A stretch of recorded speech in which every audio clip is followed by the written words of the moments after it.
দরদি এই সামনে ধরেও আমি একটু কথা কম কেমন আমার কাছাকাছি দিল। হ্যাঁ, এই যে কিছুদিন পর পর এই জায়গাটার মধ্যে কত যে অ্যাক্সিডেন্ট হইতেছে, মানে কি বলবো বলার বাহিরে। এই অ্যাক্সিডেন্টগুলো হইতেছে আপনার তালতলার মধ্যে।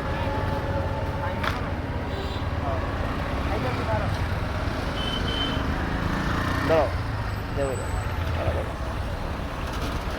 তো এই জায়গাটার মধ্যে মোটামুটি অনেকগুলো অ্যাক্সিডেন্ট হয়েছে, এই জায়গাটার মধ্যে কম হয়েছে। খুব অল্প সময়ের মধ্যে মানে এত অ্যাক্সিডেন্ট, এটা মানে ভাবা যায় না আসলে। সামনে আরেকটা স্পট আছে এখানে, ওই জায়গাটার মধ্যে আরও মানে মারাত্মক লেভেলের অ্যাক্সিডেন্টগুলো হয়ে থাকে।